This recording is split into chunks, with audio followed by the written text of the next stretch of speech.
No está Cristina. ¿Quién más está? Josué. ¿Qué dice Josué? ¿Qué Josué, profe? Ah, bueno, por ahí ha estado usted. Muy bien. ¿Cuál Josué, profe? Ah, Hay dos Josués. Josué Rivadeneira.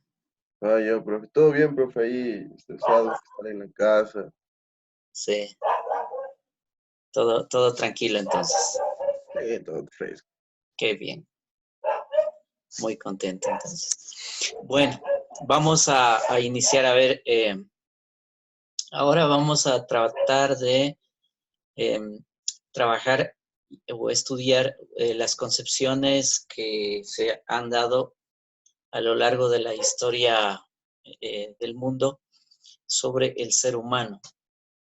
Bueno, entonces hemos hecho un recorrido en primer lugar del origen del cosmos, luego de la vida, entre esos también el ser humano, y ahora vamos a abordar una nueva temática relacionada con las concepciones propiamente del ser humano que se han ido generando a lo largo del mundo, que son concepciones que en general las desconocemos o nos desconocemos como humanidad.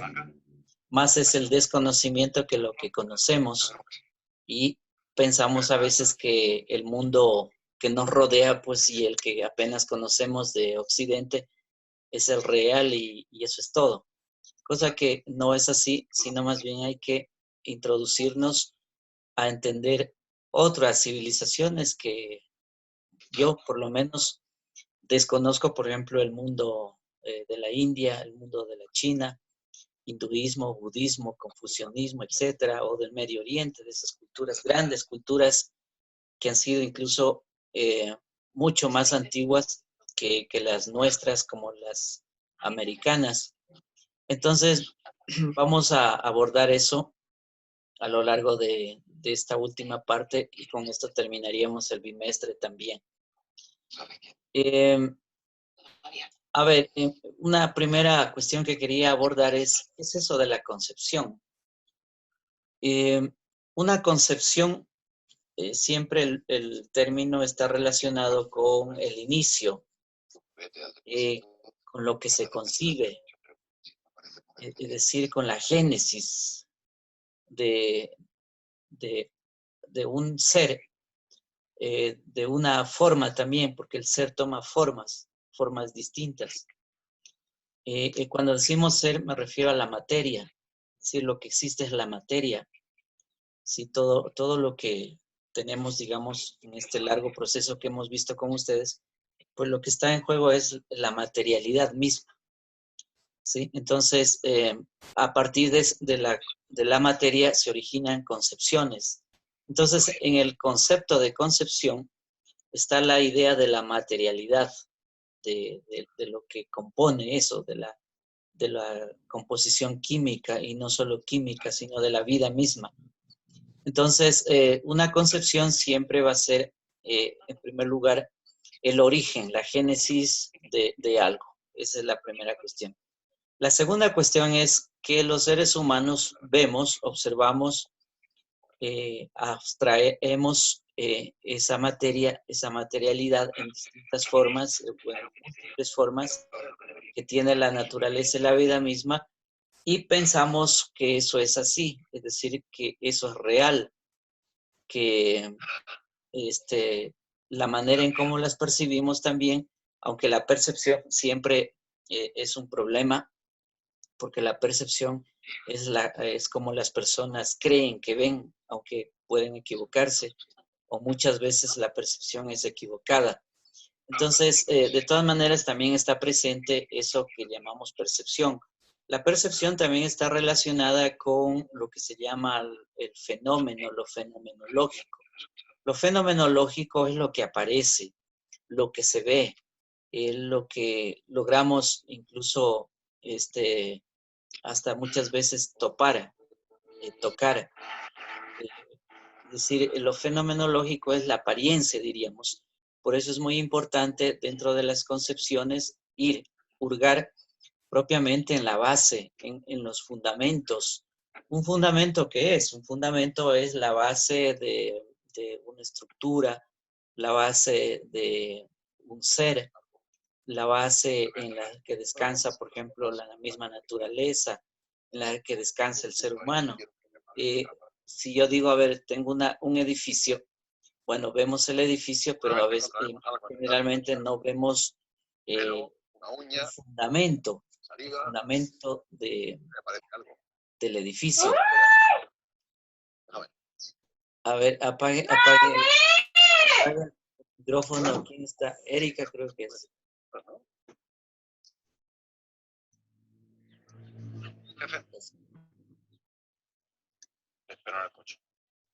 Apague el micrófono porque se le está escuchando acá todo. Espera. Eso. Ya, listo. Bueno, entonces estaba diciendo el fundamento reflexionando en torno al fundamento de algo, porque esto es muy importante entenderlo cuando hablamos ya de filosofía. El fundamento es, decía yo, como el edificio. Si cogemos un edificio, vemos la parte exterior del edificio, pero lo invisible está abajo, debajo de la tierra. Es decir, ahí es donde se ponen los cimientos, las bases fundamentales que le va a dar seguridad, le va a dar estatura, le va a dar soporte al edificio. Es decir, si las bases están mal, pues el edificio correrá el peligro de derrumbarse. Entonces, miren, si tomo este ejemplo, es para hacerme entender de que cuando hablamos de la concepción humana, también, y es lo que no se ve, hay que acudir a entender la base misma sobre la cual se levanta el ser humano. Es decir, ahí hay otro concepto, para decir lo mismo, tomado de la misma filosofía, como es el concepto de substancia. Substancia es un término de la filosofía que nace con Baruch Spinoza en el siglo XVIII, y sobre la cual se va a levantar nuevamente un tipo de filosofía, como va a ser, por ejemplo, la filosofía materialista de la historia, o el materialismo también vulgar, que se llama en otra corriente. Bueno, se va a levantar ese tipo de filosofía, pero el concepto de substancia es clave porque nos permite entender la base mismo de las sociedades, la base mismo de la naturaleza sobre la cual se levanta entonces el resto de edificios, tanto de las sociedades mismas como del mismo conjunto de la naturaleza. Entonces el concepto de substancia es clave también para entender, pero hay que relacionar el concepto de substancia, que es la esencia del ser mismo, de las cosas o de las relaciones, en relación con el fenómeno. Entonces, aquí viene un elemento clave cuando hacemos investigación o cuando queremos entender al ser humano, en esa relación de la substancia y el fenómeno, es decir, entre lo que es y lo que aparece. Son dos elementos muy importantes en ese sentido para la filosofía. Entonces, regresando al concepto de concepción, básicamente tiene que ver con la sustancia y con el fenómeno. Sí, dime. ¿Usted tal vez está compartiéndonos pantalla, algo así, o solo, no sé si está en alguna...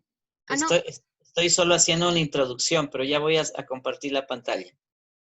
Ya. Muchas gracias, profe. Solo estoy haciendo una breve introducción para que ustedes me entiendan el tema sobre el cual vamos a abordar en esta segunda parte de la temática que está en el programa analítico. Y bueno, y con esto terminaremos el bimestre, ¿sí? En ese sentido estoy apenas abriendo, digamos, como el horizonte de lo que vamos a trabajar o vamos a estudiar. Por eso es que todavía no les abro lo que vamos a tratar. Sí. Ya, muchas gracias, profe. Sí, ya mismo voy a abrir lo que vamos ahí sí visualizamos lo que yo les voy a indicar y bueno, y lo que vamos a hacer también en esta clase. Entonces estaba un poco solamente haciéndoles entender cuando decimos concepción, imagínate el término concepción, para entender qué es una concepción, ¿sí? Entonces, bueno, estaba en esta segunda idea que decía que cuando queremos entender una concepción, y en el caso ya propiamente del ser humano, es que tenemos que ir a las raíces, a la sustancia, a la esencia mismo de lo que es el ser humano, porque no es suficiente verlo en la apariencia, es decir, en el fenómeno. Es decir, pero los dos elementos, fenómeno y sustancia, o la apariencia, es decir, lo que todos los días vemos cotidianamente, que sería el lado del fenómeno, está en relación con otras cosas que son mucho más profundas, y esas cosas profundas o esas relaciones profundas son las que nunca las vemos, pero que son la base de la concepción. Bueno, entonces mire, para no alargarme más, eh, una tercera idea es que la filosofía significa amor a la sabiduría, de acuerdo a la terminación clásica. Eso es la filosofía.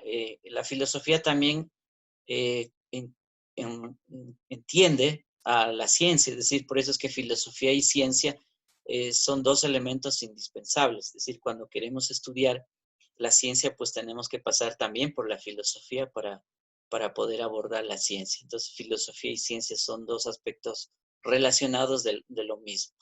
Bueno, entonces decía que la filosofía en Occidente, sobre todo, que lo que conocemos más, porque las otras filosofías las desconocemos aún, y eso es lo que nos interesa también entender en estas lecturas que vamos a hacer. La filosofía está relacionada con la ciencia, es decir, con lo real, pero también ha habido una tendencia, y incluso es mayor que la otra, de filosofía idealista, incluso relacionada con la ideología. La filosofía idealista nace generalmente entre los griegos y con Platón, en el que ellos dicen que las ideas son lo importante, es lo real, y lo que vemos, lo real, pues es apariencia. Por lo tanto, las ideas pues son lo valedero e incluso lo que nos llevan hacia el hiperuranio, y ahí es donde se deposita también las ideas. El hiperuranio es como decir un poco el cielo, pero en realidad el autor Platón llama hiperuranio, es decir, es como una instancia, un estado en el cual están las ideas, y esas ideas son el reflejo propiamente de la realidad. Por lo tanto, la realidad no existe como tal, sino las ideas. Bueno, esa filosofía se va a desarrollar a lo largo de Occidente. Incluso Platón va a ser uno de los creadores de esta concepción del alma y cuerpo, que hasta ahora está vigente, sobre todo en la religión de la cristiandad. Bien, eso entonces para hablar de la filosofía idealista. Y que está también relacionada, decía, con la ideología. La ideología se entiende, a ver, sería una manera de decir un conjunto de creencias, de ideas que forman un sistema, y ese sistema es el que predomina sobre la sociedad. Podríamos decir que la ideología es como una superestructura, es decir, es un paraguas que cubre a la sociedad. Y en ese sentido, pues, al ser una superestructura, entonces es una concepción del ser humano, porque es una filosofía. El problema de la ideología es que hasta qué punto eso es real. Es decir, ahí tenemos problemas de opinión y de conocimiento, que es un problema que las clases anteriores les decía, y que con ustedes habíamos discutido también, las creencias y la creencia relacionada con la religión y la ciencia, es decir, hasta dónde va la religión y hasta dónde va la ciencia, o en dónde empieza la ciencia después de la religión, etcétera. Es decir, ese es un problema de ideología que hay que estudiarlo también, porque generalmente nuestras vidas están atadas a la ideología y no tanto a la ciencia. Entonces, necesitamos de la ciencia para desideologizar la ideología. Bueno, entonces eso en relación con la filosofía. Y luego diríamos, por último, que tenemos diversas concepciones del ser humano. Y en ese sentido, entonces vamos a abordar esto que el autor Vicente Plasencia pues nos tiene preparado en su libro, Entonces, miren, vamos aquí a trabajar. Entiendo que me están viendo ahí, o están viendo ustedes en pantalla, ¿no es cierto? Sí, profe. Ya. Entonces, miren, ahí tenemos visión histórico-cultural del ser humano. Es decir, esta va a ser la temática que vamos a trabajar en esta segunda parte del currículo. Miren, ahí tenemos varias tendencias que estudiaremos. Entonces, vamos a empezar con el ser humano en las culturas de Oriente. Miren, cuando hablamos de Oriente, claro, Oriente es una cuestión más arbitraria porque, es decir, no existe ni el Oriente ni el Occidente en sí mismo. Lo que pasa es que los países que tienen dominio sobre el resto, pues ponen sus reglas. Y bueno, y hubo un momento en el que pusieron Oriente y Occidente, es decir, el meridiano de Greenwich, que es una línea imaginaria, pues es la línea que divide Oriente y Occidente. Entonces, esa línea de Oriente y Occidente, pues está, si ustedes se ubican en el mapa, está hacia lo que serían los Balcanes, es decir, entre Alemania, Rusia y si siguen hacia abajo está Rumanía, de opción católica, como también de opción ortodoxa y de opción islámica, y así pueden seguir hacia el sur. Entonces, esa es la línea divisoria, es decir, los Balcanes, a ver, para darles un punto de referencia, diríamos, es el sitio de la línea imaginaria del meridiano de Greenwich que divide Oriente y Occidente. Entonces, lo mismo pasa con norte y sur. Pero bueno, en todo caso es para que ustedes tengan una idea cuando decimos Oriente y Occidente.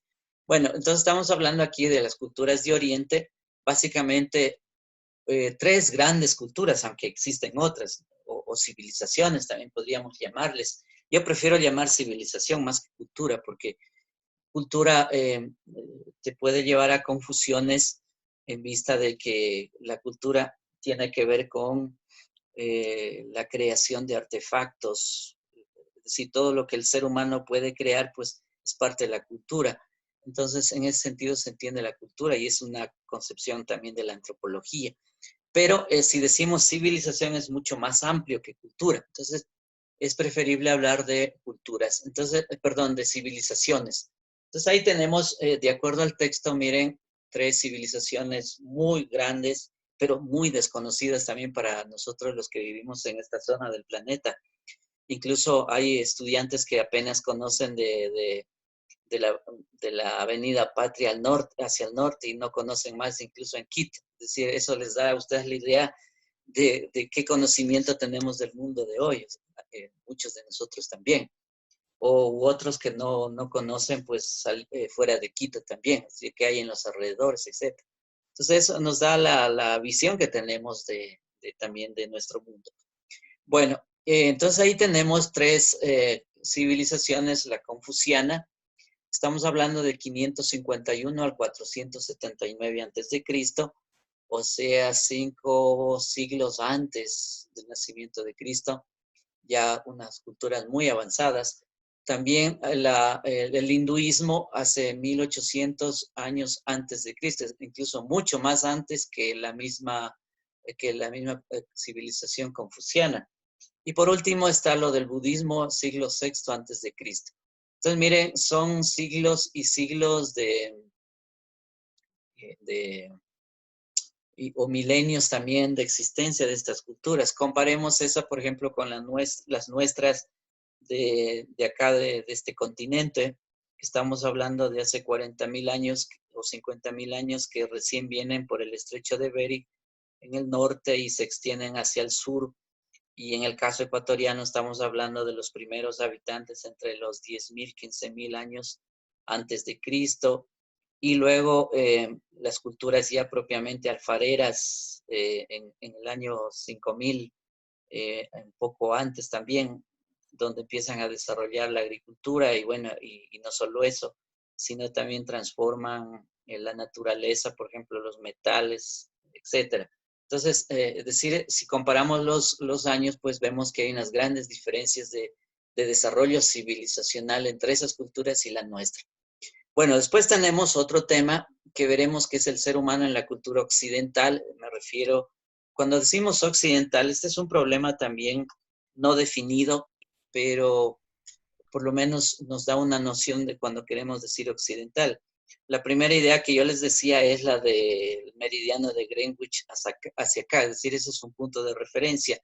Entonces, los países que están desde ese meridiano hacia el occidente, se les ha llamado pues culturas occidentales. Yo diría una cultura, perdón, una civilización occidental. ¿Sí? Están los países europeos fundamentalmente. Y luego también Estados Unidos y lo que queda de este continente, que estaríamos en el occidente. Ahora, occidente no significa que todos en occidente tengan los mismos progresos, ni las mismas historias de civilización, ni de desarrollo histórico de estos pueblos, sino que son distintos. El dato que les daba del caso de este continente, yo prefiero llamar incluso al continente, para ir haciendo diferencias con América Latina, el nombre de Abya Yala, es decir, le llamo continente Abya Yala, porque Abya Yala es un nombre del pueblo Tule Cuna de Panamá, que está ese pueblo entre Panamá y Colombia, o comparten estos pueblos ahí ahora mismo, entre Panamá y Colombia, el pueblo Cuna de ese sitio. Bueno, ellos llamaron Abya Yala tierra en plena madurez, eso significa Abya Yala, que es propio de la lengua Cuna. O tierra por donde corre sangre viva. Eso significa Abya Yala. Entonces, es un poco para hacer diferencias también con los países, sobre todo Francia, que nos dio el bautizo de América Latina, es decir, recibimos ese bautizo. Entonces, bueno, yo estoy tomando también esto de Abya Yala, que viene de los pueblos indígenas de América, porque en el año 1992 se reunieron estos pueblos y dijeron: nosotros no pertenecemos a América, ni siquiera tampoco a América Latina, sino pertenecemos a Abya Yala continental. Entonces, en esos términos también uso esta idea, este nombre tomado y bautizado de Abya Yala. Así que es para que tengan una idea de cuando también vamos a hacer diferencias entre la cultura occidental de origen exactamente europeo o del eurocentrismo, y en cambio los pueblos que no están dentro de esa categoría, pero que pertenecen a la Abya Yala, es decir, esto que decía de tierra en plena madurez, eso significa Abya Yala. Bueno, entonces, de todas maneras, en el texto nos están hablando de la cultura occidental, aunque eso de la cultura no existe como tal, porque en realidad lo que existe son las culturas, si queremos hablar de las culturas. Si queremos también hablar de la civilización occidental, que sería lo más adecuado, yo creo, entendiendo por la civilización occidental lo que viene por la línea de Grecia, Roma, y luego la cristiandad que se extiende hacia Europa, toda la Europa, hasta el día de hoy. Después con las dos diferencias también religiosas ahí. Primero el cristianismo romano y católico, que va a extenderse hasta el siglo XVIII, y luego se va a dividir pues en otra rama, que va a ser la rama puritana evangélica, ¿sí? Y luego pues a partir de ahí hay otras ramas que se van a desprender del puritanismo, evangelismo. Bueno, y ahora existen cientos y cientos de grupos religiosos que se han ido dividiendo de esa rama también, ¿sí? Entonces, a eso también le llamamos eurocentrismo. Eurocentrismo significa centrado en Europa, o lo que se ha recibido de herencia de Europa también, como por ejemplo los Estados Unidos, y en América, pues también latina, que llamamos, es decir, en este subcontinente de Abya Yala, pues por la conquista tanto portuguesa, española y francesa, pues hemos recibido esos nombres también. Bien, en la civilización occidental, entonces, bueno, ahí tenemos una antropología griega, Entre esos están Sócrates, Platón, Aristóteles. Creo que son conocidos por nosotros porque ya en la escuela, en el colegio nos van indicando, nos van enseñando también estos autores y en la universidad también. Si estamos hablando de Occidente, ¿sí? Tenemos también la aproximación a la antropología judeocristiana que tiene que ver con Occidente. Ahí hay dos autores, Agustín y Tomás de Aquino. Luego, en esa historia, también la antropología moderna. Ahí hay varios autores que son importantes de entenderlos también y que tienen mucha influencia sobre lo que nosotros pensamos y hacemos. Por ejemplo, está Descartes, está Kant. Y por último, Vicente Plasencia en su texto hace una aproximación a la antropología contemporánea, bueno, y cita tres autores como Karl Marx, ¿sí? Que ya pertenece al siglo XIX, Federico Nietzsche también al siglo XIX, y Freud entre el siglo XIX y siglo XX. Bien, esos van a ser los que vamos a abordar.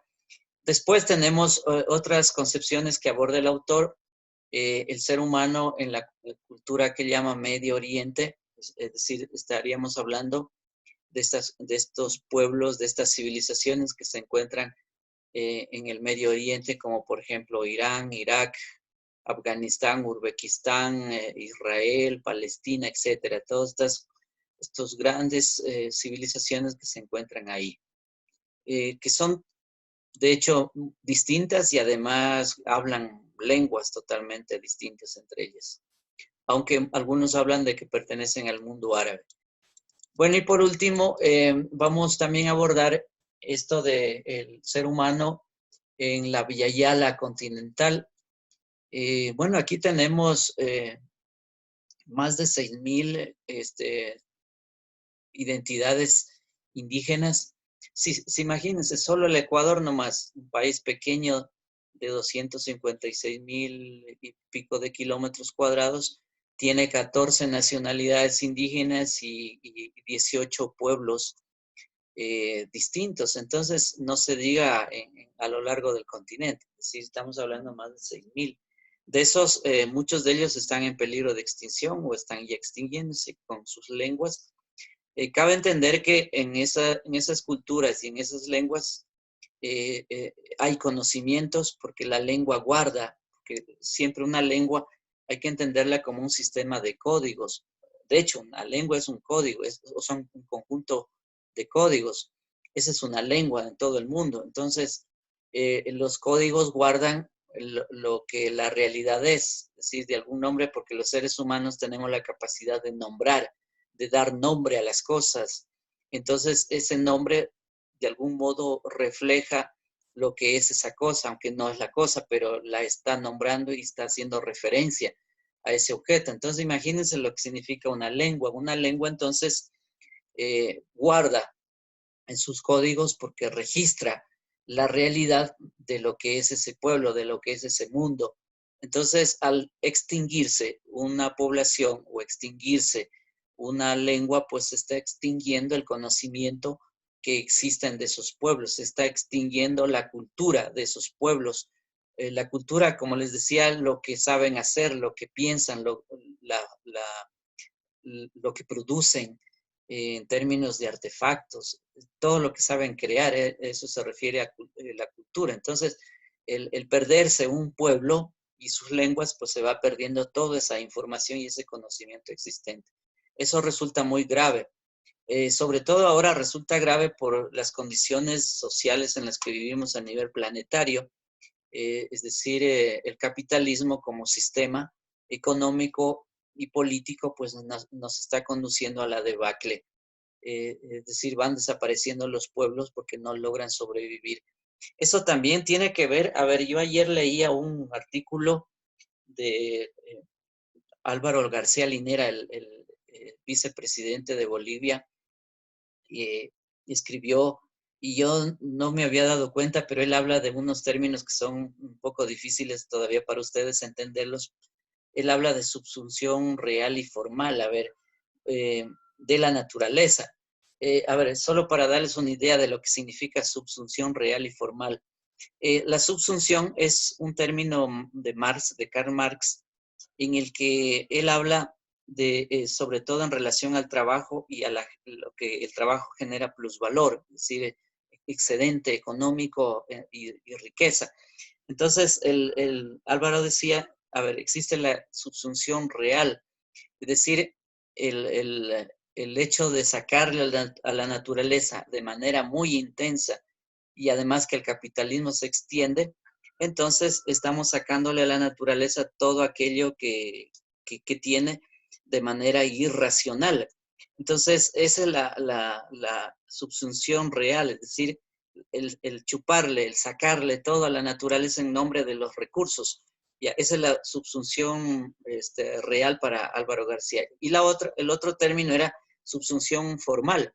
Formal significa de que se usa la tecnología, la técnica y la tecnología para extraerle más riqueza aún a la naturaleza. Entonces, imagínense, la subsunción real y la subsunción formal que dice Álvaro García Linera, es decir, tanto la intensidad de lo que se trabaja extrayéndole a la naturaleza los recursos y más la intensificación también de esa naturaleza a través del trabajo, a través de la ciencia, la tecnología y la técnica misma.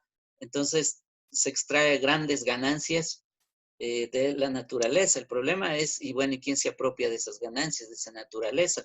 Generalmente son las empresas, las grandes empresas, sobre todo en el mundo, que es las que están en conflicto en este momento y nosotros también padeciendo. Entonces, miren, esa es la subsunción real y la subsunción formal que habla García Linera.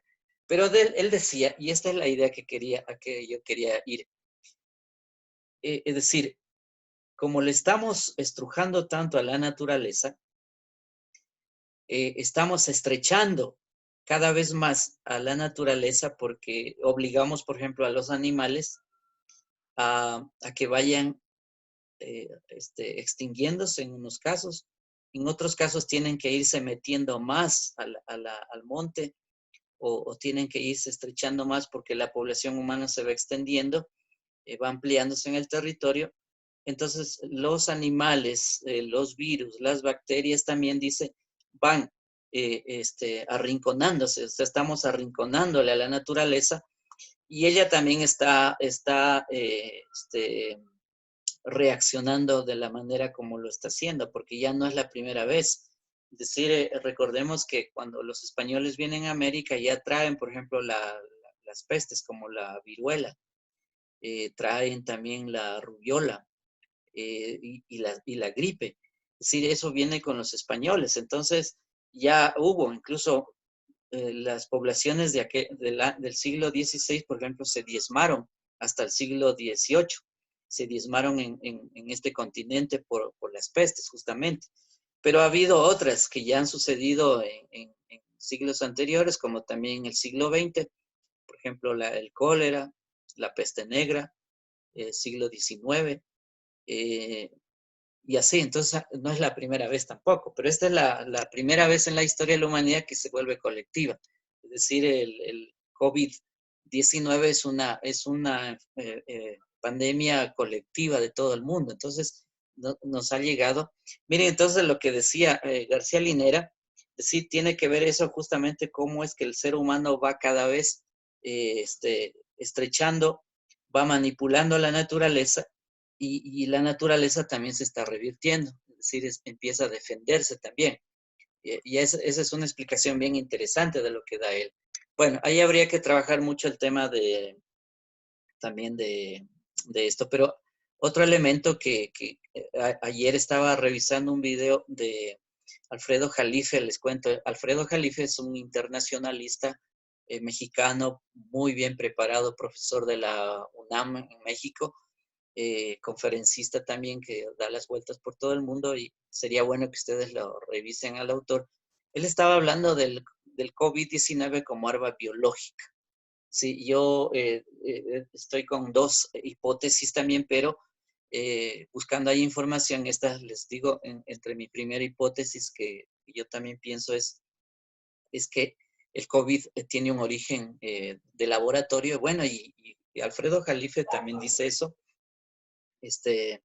claro, no dice que, hasta ahora él tampoco dice que haya sido puesto voluntariamente, sino más bien se les escapó, es decir, de esos laboratorios si por haber razones es accidental, es lo que dice, es que no hay más datos tampoco, pero de todas maneras, esa es una hipótesis. La otra, pues, es que sería natural. De todas maneras, no vamos a discutir por ahora eso, pero sí dejarles eso también como un poco ahí para que ustedes lo piensen. Bueno, entonces miren, estamos ya en esto del ser humano en las culturas americanas, ¿sí? Bueno, ahí vamos a trabajar fundamentalmente el origen de los seres humanos en este continente. Bueno, ahí se habla de 40.000, 50.000 años, depende de los autores, incluso hay autores que hablan de 100.000 años. Bueno, lo del poblamiento de América, en todo caso, es discutible, pero lo que sí es cierto es que viene en América y en este continente, pues lo que hacen es empezar a expandirse de norte a sur. Esa sería una teoría. La otra es que directamente vienen desde la Polinesia, Melanesia y por el Pacífico, bueno, y vienen directamente hasta acá, ¿sí? Y el Pacífico como océano, pues es un lugar bastante transitable, por lo que es tranquilo, por algo se llama Pacífico, no así el Atlántico, el océano Atlántico, que es tumultuoso. Bueno, entonces vamos a revisar pues este conjunto de ideas, ¿sí? Y con eso terminaríamos pues segundo unidad. Ah, ya, y estaba olvidándome, tal vez sea necesario hablar también de las culturas y de las civilizaciones indígenas actuales, sobre todo en los Andes. En los Andes, pues nosotros pertenecemos a los Andes, somos de los Andes, de las culturas andinas y de las civilizaciones andinas.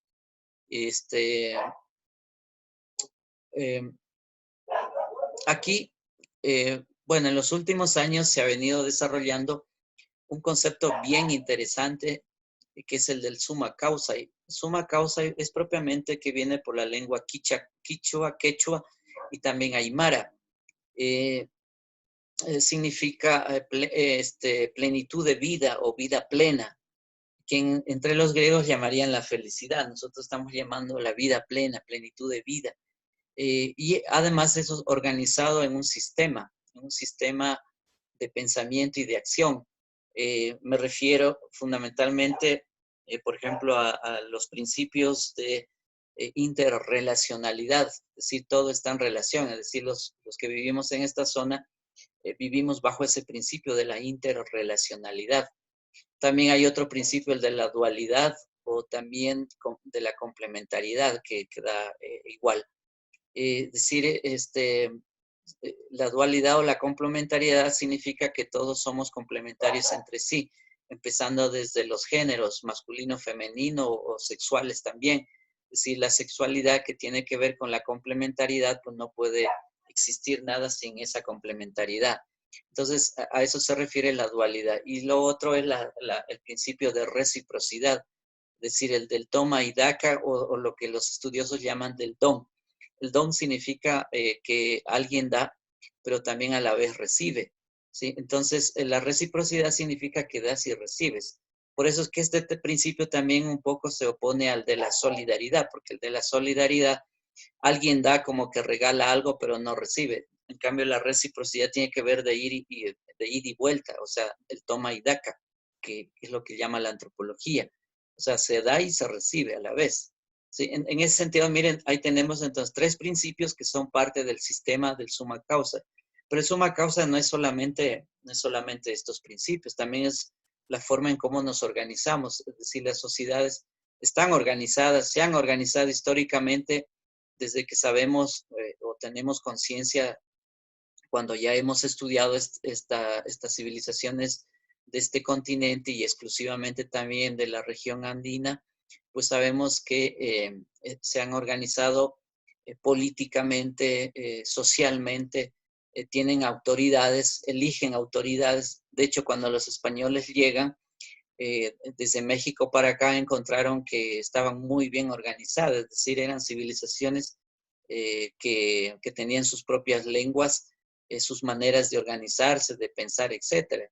Entonces, y los que vivieron más hacia el sur, lo que llaman a veces del Perú, pero que en realidad también nosotros pertenecemos a eso, pues igual estaban muy bien organizados. Por ejemplo, solo en lo que hoy es el Ecuador, teníamos, por decir, hacia el siglo V en adelante, después de Cristo, tenemos ya lo que se llaman los señoríos étnicos, es decir, habían jefaturas y una gran organización de estos pueblos. Entonces, bueno, todo eso implica también el summa causa, es decir, el summa causa tiene que ver con esas formas, pero también con la manera en cómo se produce, por ejemplo, la economía. Antes de los 5.000 años, los pueblos nuestros eran nómadas todavía, vivían de la recolección de frutos, de pesca, caza, todo eso, y una agricultura incipiente. Pero después de los 5.000 años hacia acá, pues empezaron a entrar en la agricultura y desarrollaron la alfarería, eran pueblos alfareros, después estaban muy bien organizados en lo que se llama la comuna, es decir, habían organizaciones comunales que empezaban en la familia. Y en el caso andino, pues estamos hablando del ayllu. Ayllu significa en español familia ampliada, familia grande. Y estos a su vez se formaban en otros grupos mucho más amplios que se llaman el Hatun Ayllu. Hatun Ayllu es la organización de la familia, pero mucho más ampliada. Es decir, familias amplísimas. Y todas esas tenían formas de reciprocidad. Entonces se da cuenta, es decir, cómo estaban tremendamente organizadas. Bueno, con la conquista esto se va a interrumpir de algún modo, porque los españoles, los portugueses y franceses van a poner sus maneras en cambio que traían desde España. Pero esto no nos quita de que tenemos que estudiar entonces. Bueno, eso abordaremos en el texto.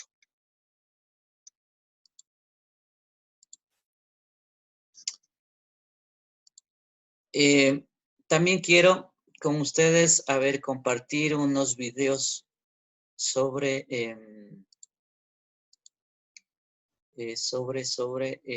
hinduismo. Vamos a ver, hinduismo, budismo, vamos a tratar de revisar, entonces. Vamos a ver si logro compartir pantalla. Eso tenemos acá.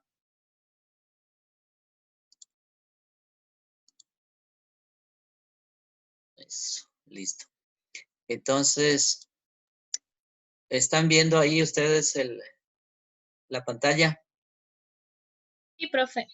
Ya, vamos. Sí, profe. Vamos a revisar, entonces un video que tiene que ver sobre el pensamiento hinduista y sobre todo la concepción que tienen ellos del ser humano en esa civilización. Como les decía, miren, nosotros es más lo que desconocemos que lo que conocemos de nuestro mundo actual. Es decir, son civilizaciones totalmente diferentes y probablemente hasta nos parezcan rarísimas, pero lo mismo les pasa a ellos. Es decir, a nosotros nos verán como raros porque somos distintos, pero es importante conocer. Entonces veamos a ver. ¿Están escuchando? Sí, profe.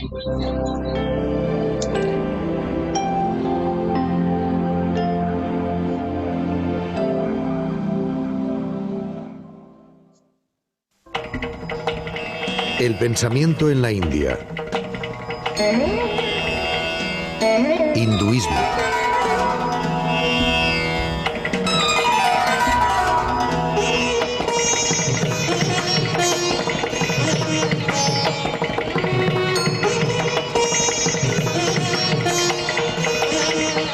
La Unión India, situada en el Asia Meridional Central, ocupa la mayor parte del subcontinente indostánico y constituye una de las mayores unidades administrativas del mundo, tanto por su extensión, que la sitúa en el 7º lugar mundial con cerca de 3.300.000 kilómetros cuadrados, como por su potencial demográfico, que al comenzar el siglo XXI casi llega a los 1.000 millones de habitantes.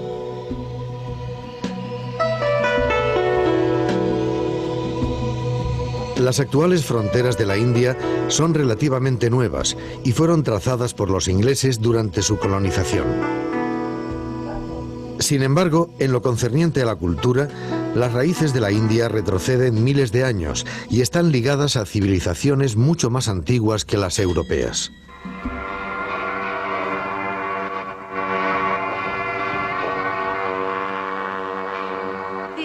El gran número de pueblos que la habitan tiene lenguas, costumbres y divinidades propias.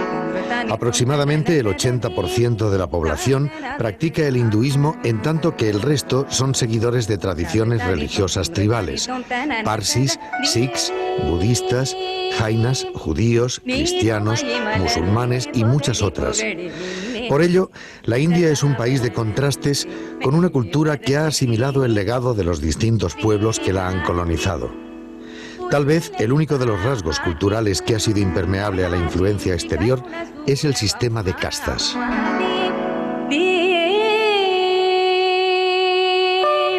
El himno 1090 del Rig Veda nos presenta al Purusha, el hombre primero y gigantesco, de cuyo sacrificio surge el mundo.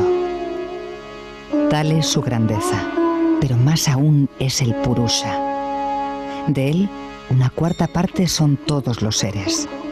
Las tres restantes, lo inmortal que está en el cielo. Su boca fue el Brahman, sus dos brazos el guerrero, sus muslos el Vaishya, de sus pies nació el Shudra.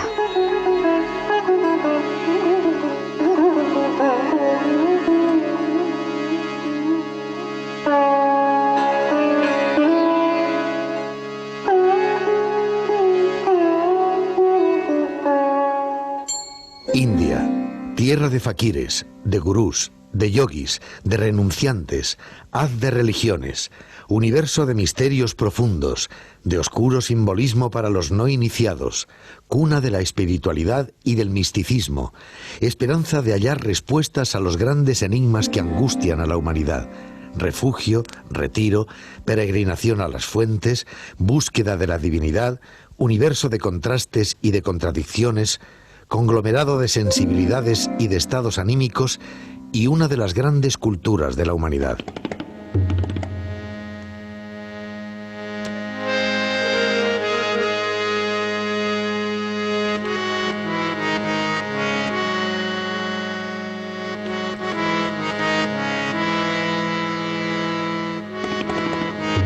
Algunas de las más relevantes formas religiosas del mundo han germinado en el fértil subcontinente: el hinduismo, el budismo, el islam y el cristianismo. Las dos primeras se gestaron aquí. Asimismo, existe una larga lista de grupos, minorías y corrientes religiosas: shivaísmo, visnuísmo, krishnaísmo, shaktismo, tantrismo. El hinduismo representa una evolución desde las creencias y prácticas de la civilización prearia hasta el intrincado armazón de las esperanzas y hábitos proteicos, teorías, razonamientos, registros, formas y fórmulas que siguen vigentes en la actualidad. Hay, sin embargo, ciertas ideas directrices, pensamientos dominantes, hondos vínculos dinámicos que engarzan los distintos momentos y vaivenes. La unidad del hinduismo no es la de un cuerpo de doctrinas inalterable o la de un almacén consolidado de creencias, sino la unidad de una vida que fluye.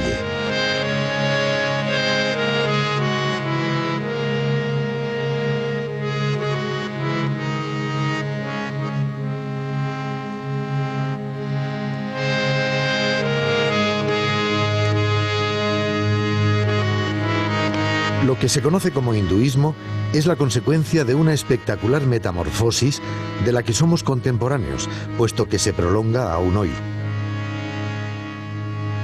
Sin cesar, desde hace 3000 años, han ido a mezclarse en el crisol indio la sabiduría del Veda, las experiencias místicas, las reflexiones de los filósofos, los sueños y las obsesiones de la religión popular, sin olvidar las múltiples influencias cristianas, musulmanas, budistas o racionalistas, a la manera occidental, que la historia ha aportado a este subcontinente.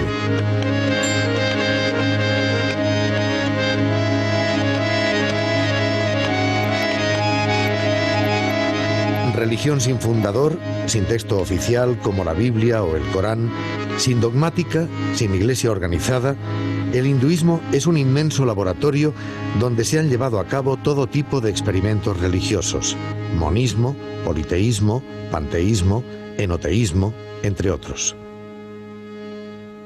Un compendio de puntos de vista diversos y aparentemente contradictorios que el individuo ha sostenido acerca de Dios y del mundo y acerca de sus relaciones con ambos. El hinduismo es la religión actual de los hindúes, que la denominan Sanatana Dharma, es decir, verdad o religión eterna.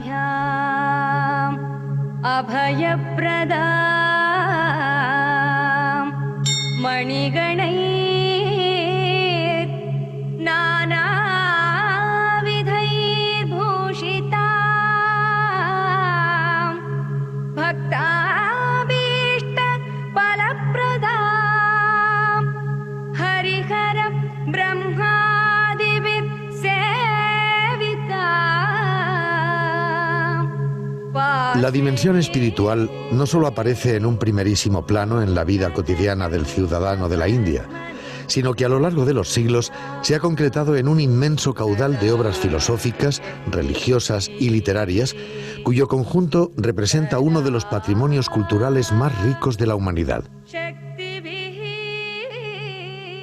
En él están recogidos y desarrollados las diferentes enseñanzas, intuiciones, creencias, concepciones religiosas y morales, mitos, epopeyas, leyendas, cuentos y poesía de hondo espiritualismo y de una desbordante imaginación. Pensamientos, prácticas religiosas, doctrinas y un largo etcétera que desde épocas remotas han ido moldeando el pensamiento indio. Las fórmulas que innumerables instructores, sabios, eruditos, pensadores y filósofos han ido ensayando para ayudar a resolver los graves problemas que afectan al hombre.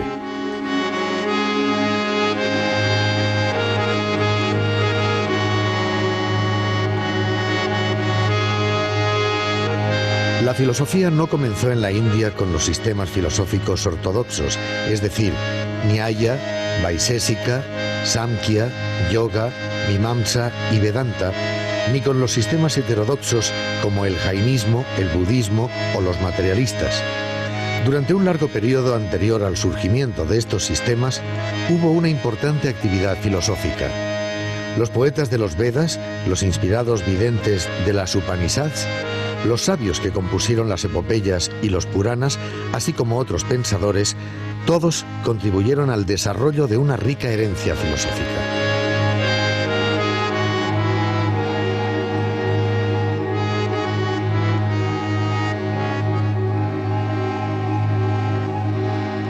Hacia el año 1500 a.C., comienzan a llegar al noroeste de la India los indoarios, pueblos emparentados con otros que por la misma época se difundían por Europa.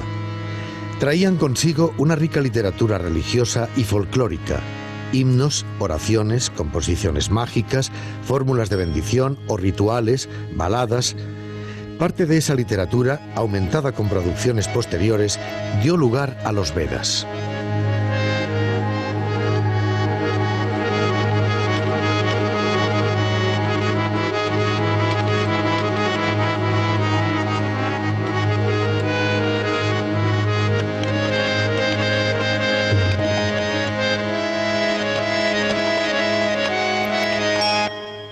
En el Rig Veda 10.129 hallamos el himno de la creación, el más antiguo testimonio existente de la duda filosófica. Dice así: entonces el no ser no existía, ni tampoco existía el ser. No existía el espacio etéreo, ni más allá la bóveda celeste. ¿Había algo que se agitase? ¿Dónde? ¿Bajo la protección de quién? ¿Existía el agua, ese profundo, insondable abismo? No existía la muerte, ni existía lo inmortal, ni signo distintivo de la noche y del día. Solo el uno respiraba, sin aire, por su propia fuerza. Aparte de él, no existía cosa alguna. En el comienzo, brotó de él el deseo, que fue el primer semen de la muerte. Buscando en sus corazones, gracias a la sabiduría, los sabios encontraron el vínculo que une al ser con el no ser. ¿Quién sabe la verdad? ¿Quién puede decirnos de dónde nació, de dónde esta creación? Los dioses nacieron después, y gracias a la creación del universo. ¿Quién puede, pues, saber de dónde surgió? Aquel que en el cielo supremo es su guardián, solo aquel sabe de dónde surgió esta creación. Ya sea que él la hizo, ya sea que no, o tal vez ni él lo sabe. Se creía que los Vedas habían sido compuestos por videntes que en tiempos muy lejanos los recibieron por inspiración directa de las divinidades. El panteón de los indoarios está constituido por diversas categorías de dioses. Dioses del cielo, como Dios, el dios padre que representa al cielo y la tierra; Varuna, señor de la ley; Mitra, que junto con Varuna protege al mundo, castiga a los pecadores y alienta la piedad; Surya, el dios del sol; o Usas, la diosa de la aurora. Dioses atmosféricos como Indra, dios de la guerra, la deidad más cantada en los himnos védicos, ligado también con la tormenta; Rudra, dios de la tempestad; o los Maruts, sus hijos. Dioses terrestres como Prithvi, la propia tierra, esposa de Dios; y Agni, dios del fuego y la deidad terrestre más importante. A la gran cantidad de deidades que constituye el panteón védico hay que sumar legiones de divinidades que forman parte del cortejo de las principales, otras de carácter menor y un sinfín de demonios y espíritus.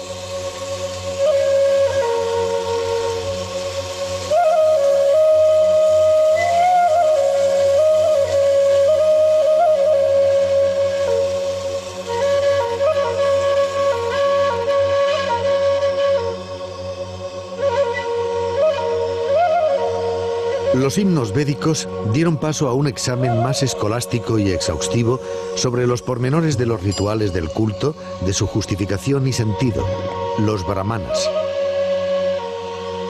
A estos se suman textos de lirismo filosófico, de potentes imágenes que incorporan de manera notable los principales axiomas de la metafísica universal. Son las Upanishads, calificadas como los Himalayas del alma. Esta literatura trata de ir más allá de la religión sacrificatoria y ritualista del periodo védico para centrarse en el tipo de sabiduría que puede obtenerse solo por medio de la práctica meditativa y la introspección. Su contenido es muy variado. Trata de problemas psicofisiológicos, de cosmogonía, de metafísica, estableciendo la gran revelación brahmánica de la equivalencia del espíritu universal, Brahman, con el espíritu individual, Atman.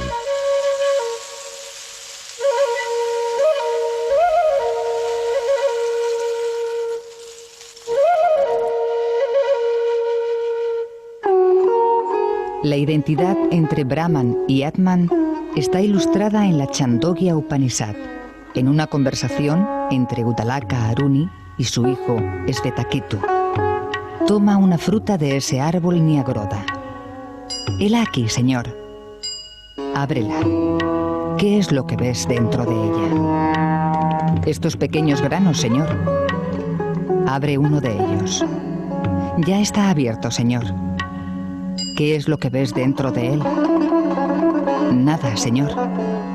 Su padre le dijo: aquel elemento sutil que tú no percibes, hijo mío, ha ido saliendo de este elemento sutil que se yergue, este Nyagroda tan grande. Créelo, hijo mío. Todo esto está constituido por aquel elemento sutil. Él es la realidad. Él es la esencia. Y tú eres eso, oh Svetaketu. A las obras anteriores se suman, entre otras, las dos grandes epopeyas indias, el Mahabharata, que incluye el poema religioso la Bhagavad Gita o Canto del Señor, y el Ramayana, el otro de los grandes poemas épicos de la literatura india. Aquel en quien penetran todos los deseos, como penetran las aguas en el océano que se llena, pero permanece inmutable y firme. Aquel alcanza la paz, no aquel a quien dominan los deseos. Aquel que vive arrojando de sí todos los deseos, sin apego por nada, liberado de la idea de lo mío, liberado de la idea de yo, aquel alcanza la paz. A lo largo de la dilatada etapa de colonización inglesa, aparecieron en la India grandes humanistas que han dejado tras de sí una profunda huella en forma de asociaciones espirituales, detractores, críticos, seguidores, entusiastas, discípulos, obras y actuaciones políticas. La mayor parte de ellos, o quizá todos ellos, permanecen vivos aún hoy en las obras y en la mente de muchas personas del mundo oriental y occidental.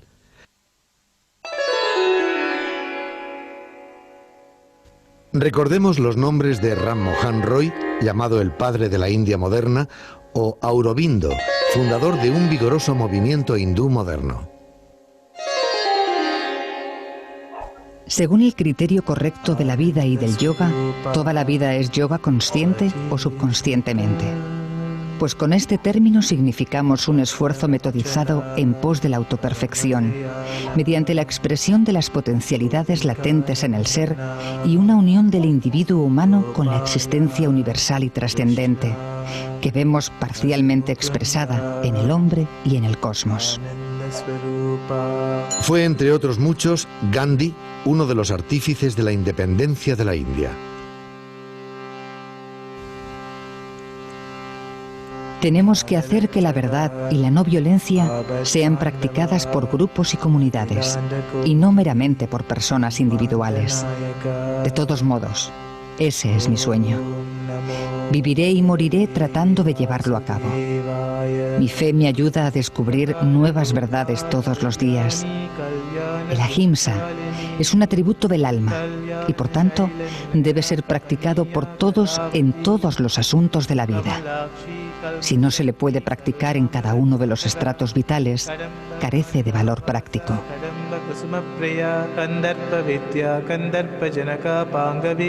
Junto a los reformadores sociales, la India moderna tiene también sus aventureros místicos, como Ramakrishna, venerado aún hoy como una encarnación divina por muchos de sus compatriotas. Para Ramakrishna, toda religión, sea la que sea su doctrina, se convierte en la verdadera religión cuando el hombre se entrega al amor de Dios y sirve a su prójimo con amor. Por tanto, no tiene sentido cambiar una religión por otra. La unión con Dios debe buscarse por los cristianos en el cristianismo, por los mahometanos en el islamismo y por los hindúes en el hinduismo. Ramana Maharshi es uno de los grandes místicos hindúes contemporáneos. He aquí un interesante relato de Paul Brunton sobre Maharshi, el sabio de Arunachala. Al visitarme otra vez, me encuentra poseído por el pesimismo. Me habla de la gloriosa meta que espera al hombre si emprende el camino señalado por él. Pero, Maharishi, ese sendero está lleno de dificultades y yo tengo una conciencia tan profunda de mi propia debilidad, me lamento. Ese es el método más seguro para perjudicarse a uno mismo, responde impávido. Sobrecargar la mente con el miedo al fracaso y la idea de sus propias limitaciones. Sin embargo, sí es cierto que, insisto, no es cierto. El error más grande del hombre consiste en creer que es débil por naturaleza, malo de nacimiento. Todo hombre es divino y fuerte por sí mismo. Lo débil y malvado en él son sus hábitos, sus deseos y sus pensamientos, pero no él mismo. Sus palabras me hacen el efecto de un tónico vigorizador. Me vivifican y me inspiran. De los labios de otro hombre, de algún alma más débil o menos valiosa, me negaría a darles ese valor e insistiría en refutarlas. Pero un monitor interior me asegura que el sabio habla desde lo profundo de una auténtica e intensa experiencia espiritual, y no como un filósofo teorizante montado en los débiles zancos de la especulación. Asimismo, La India moderna cuenta con una pléyade de filósofos, eruditos y pensadores de gran valía como Vivekananda, principal discípulo de Ramakrishna y fundador de la misión que lleva el nombre de este último, y Krishnamurti, una de las mentes más preclaras del siglo XX. El pensamiento no ha resuelto nuestros problemas, ni creo que jamás los resolverá. Hemos contado con el intelecto para que nos muestre cómo salir de nuestra complejidad. Cuanto más astuto, repugnante y sutil es el intelecto, mayor es la variedad de sistemas, de teorías y de ideas. Y las ideas no resuelven ninguno de nuestros problemas humanos. Jamás lo han hecho, ni jamás lo harán. En la mente no está la solución. La senda del pensamiento no es, evidentemente, la vía de salida de nuestras dificultades. Y nosotros, a mi entender, debiéramos primero comprender este proceso del pensar. Y tal vez pudiéramos ir más allá, pues cuando el pensamiento cese, nos será quizá posible hallar algo que nos ayude a resolver nuestros problemas, no solo los individuales, sino también los colectivos.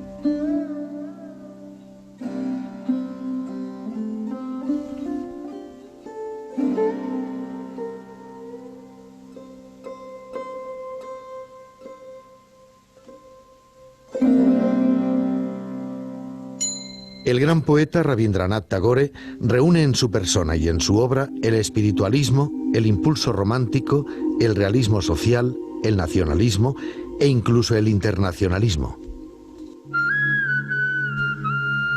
El farol que llevo en mi mano arma contra mí la oscuridad del camino, y el lindero de la senda se me vuelve un espanto, donde hasta el árbol en flor me frunce el ceño, como un espectro de torvas amenazas. Y el ruido de mis propios pasos se me convierte en el eco de la sospecha emboscada. Por eso te pido tu luz matutina, en la que lo distante y lo cercano se han de besar, y la muerte y la vida serán una en el amor. Cualquiera que sea el juicio que se formule sobre esos pensadores y su obra, forman parte del alma de la India. Están en el interior de la tradición, la viven tanto como la exponen con sus acciones o sus escritos. Son testimonios, sin duda, de la vitalidad del hinduismo de hoy en día.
Hola chicos.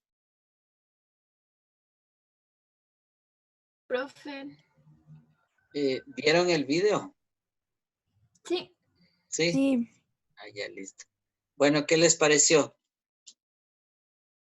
Yo creo que es muy interesante en realidad porque nos presenta como diferentes culturas, bueno, más lo de la India, ¿Ya? cómo cómo tienen sus costumbres, sus tradiciones, cómo creen en tal vez en personas o que para ellos se los volvieron dioses o algo así, que es muy diferente a lo que nosotros creemos, a nuestra cultura y la forma en la que viven también. Creo que es muy interesante.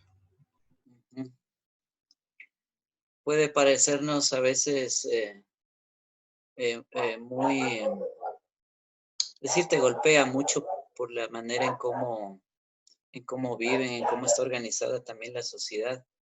Por ejemplo, a mí, por decirte, una de las cosas que siempre me pregunto en torno a la cultura india es el tema de clases.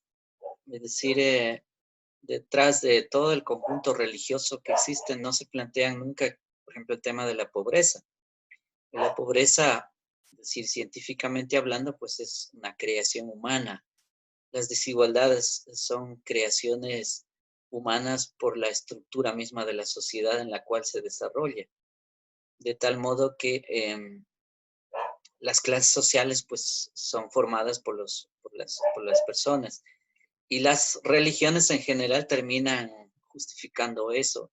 Por ejemplo, eso a mí me llama mucho la atención en esta civilización, porque no se plantean para nada, es decir, todo es un tema religioso, es decir, incluso muchos dioses, es decir, todos los dioses que existen ahí están de algún modo determinando de que, bueno, el modo de vivir pues está bien, y si quieren salvarse pues tienen que eh, este, referirse a un dios o a los dioses que tiene. Entonces, mira, por decirte, te estoy contando un poco mi punto de vista, es decir, cómo a mí me golpea mucho ese tipo de religiosidades, de religiones que no cuadran con la ciencia, es decir, no, la ciencia nos dice Profe, otra cosa. Dígame. también la sobrepoblación que existe y también la higiene de la ciudad también es, porque yo vi un documental en donde la higiene en las calles tienen vacas, porque ellos creen mucho en las vacas como dioses y tienen vacas como animales domésticos en las calles y la basura y la sobrepoblación que también existe ahí. Vi un documental y que botan a los muertos a el río, no me acuerdo cómo se llama ese río, y se bañan con la misma agua, esa agua que está ahí. Ujú. Vi un documental de la India sobre eso. Sí, sí, claro, eso te digo. Pero eso tiene toda a ver, lo que en la ciencia se llama la superestructura de la sociedad. En la superestructura de la sociedad está configurada, por ejemplo, por el conjunto de normas, las leyes, tiene que ver también el Estado, la organización de la sociedad, eh, tiene que ver con la religión. Todo eso es parte de la superestructura de la sociedad. Y debajo de la superestructura, pues está lo que se llama la estructura de la sociedad propiamente, o sea, la economía, por decir cómo se hace economía, las instituciones económicas, la manera en cómo la gente produce para vivir o sobrevivir. Esa es la estructura económica. Entonces, si se juntan las dos, porque en la realidad no puedes separarlos, sino que son parte de la realidad, entonces tienes la estructura de la sociedad que es económica, el modo de vivir, el modo de producir, se junta con las leyes, con las normas, con el Estado, con la organización de la sociedad, y tienes ya entonces ahí todo es decir, una estructura social en general. Entonces, eso, por ejemplo, en la India se ve clarísimo, es decir, la pobreza y todo lo que tú dices que es visto, pues es así, es decir, tiene que ver con la justificación que hacen pues quienes lideran la sociedad, quienes llevan la sociedad para adelante y bueno, y no han salido de esa posición también. Estamos hablando de milenios de años, no estamos hablando de un siglo siquiera, sino de milenios de años, ¿ves? Entonces, eso es así. A ver, ¿qué dice Karen? No, era yo, no era Karen. Ah, ¿Tiene que ver algo también con lo que es referente a la geografía en la que está ubicada y está cerca tal vez lo que antes era la tierra sagrada y cosas así? ¿Eso también lo justificaría, el estilo de vida que llevan? claro, mira, a ver, si recordamos un poco, hay que ser, por eso es importante estudiar la evolución humana, A ver, si recordamos que los orígenes de la humanidad están en el África, ¿sí? Tanzania, Etiopía, todas esas zonas se extienden más hacia el norte, noreste. Esto estamos hablando ya de Libia, Egipto, actualmente. Pero si sigues la línea, más arriba tienes Israel, Palestina y todo el mundo árabe propiamente. Lo que hoy sería también Irak, Irán. Mira, y después tienen más al este, todavía tienes, entonces sería esto de la India y luego tienes la China, pues posteriormente. Si más allá en el mapa político podemos ir ubicando de ese modo. Entonces, mira, estamos desde una extensión, desde el Medio Oriente hacia el Oriente, es decir, se empiezan a extender esos pueblos y esas poblaciones. Pero hay una base religiosa que se va extendiendo a lo largo del tiempo, con los miles de años, las creencias digamos, en dioses, generalmente en dioses, porque los monoteístas o la creencia monoteísta, que es la creencia en un solo Dios, bueno, eso viene más por la línea de Egipto y después del pueblo de Israel, sobre todo el pueblo de Israel, 12 siglos antes de Cristo ya están creyendo, por ejemplo, en un solo Dios. E incluso ahí es donde van a ser, por ejemplo, ya el origen bíblico del libro sagrado, que se va a extender hasta nuestros días, ese tipo de creencia. Entonces ahí tienes, por ejemplo, el monoteísmo. Pero después tienes más hacia el oriente, también que se va a desprender del mismo judaísmo, el islamismo, y bueno, y tienen estas creencias. Entonces, en la India, como en la China, también hay un gran porcentaje de población que cree, digamos, en esas dos religiones así grandes. Pero hay las otras porque estamos hablando de extensiones territoriales muy amplísimas, incluso de millones de gentes. Entonces, ahí ves, decir, donde no llegan estas religiones, pues van creándose otras que son más bien de tipo politeísta. Bueno, y cada una tiene su manera de pensar y de concebir la vida. El problema de la religión, y eso es, voy a hacer aquí un paréntesis, esto es mi punto de vista, no es lo que se puede decir, digamos, de lo que dicen los vídeos o otras orientaciones, como por ejemplo el mismo texto de Plasencia. Mira, mi punto de vista es que en realidad los seres humanos creamos a nuestros propios dioses en nuestras mentes. Es decir, el ser humano tiene esa habilidad, esa capacidad de crearse sus dioses a su imagen y semejanza. Y por eso es que en Occidente, varios autores como Nietzsche, que lo estudiaremos, o Sartre mismo, es otro filósofo, entre otros, van a decir que el hombre crea sus dioses y después también puedes matarlos a esos dioses porque es creación humana. Es decir, los haces desaparecer de tu concepción mental y de la concepción también de la gente, porque eso es muy subjetivo, es decir, es de cada persona. Entonces puedes matar ese dios que has construido. Es decir, el hombre crea sus dioses y los puede también aniquilar. Eso, por ejemplo, Nietzsche va a decir Dios ha muerto, igual Sartre va a decir, si el hombre crea sus dioses, pues es capaz también de matarlos. Entonces Dios ha muerto, van a decir. Se me fue el sistema y regresó. Bueno, estaba diciendo eso. Entonces, mira, el asunto es que entonces, bueno, de todas maneras, cierro mi paréntesis para decir lo que yo estaba haciendo una crítica también a eso y a lo que tú decías. A ver, ¿más comentarios?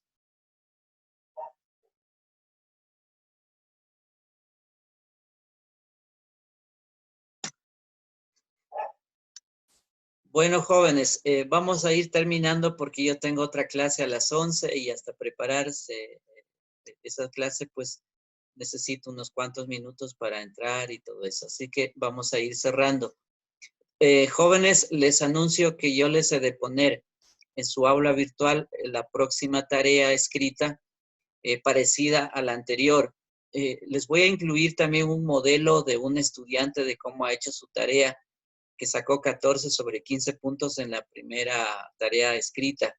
Es decir, está bastante bien. Entonces, para que ustedes le tomen como punto de referencia, es decir, tiene 14, pero bueno, de todas maneras puede servirles como modelo, porque en el caso de otros estudiantes no está bien, es decir, no siguieron lo que se les pide en su matriz. Entonces ahí hay problemas de algunos estudiantes con el desarrollo de esa tarea. Por eso es que les voy a incluir también este modelo para que ustedes lo vean, lo revisen y bueno, más o menos sigan lo que ella ha escrito. Es una compañera de ustedes. Eso, jóvenes, entonces vamos a ir terminando. Vayan también adjuntando preguntas para las próximas clases que podemos solventarlas en la medida de lo que se sabe también, porque yo en realidad desconozco, como les decía, a esas civilizaciones orientales, porque, claro, nuestros aprendizajes están más orientados a Occidente. De hecho, estamos colonizados mentalmente y culturalmente en Occidente, nosotros los que vivimos en esta región. Entonces hay esos problemas que tenemos nuestros humanos y civilizatorios. Bueno, nos veremos la próxima clase. Ha sido un gusto estar con ustedes el día de hoy y esperemos que el video les haya dejado alguna idea sobre esta civilización hinduista. Gracias, Hasta pronto, profe. jóvenes. Gracias, profe. Hasta luego, profe, gracias. Hasta luego, profe. Hasta luego, profe. Gracias.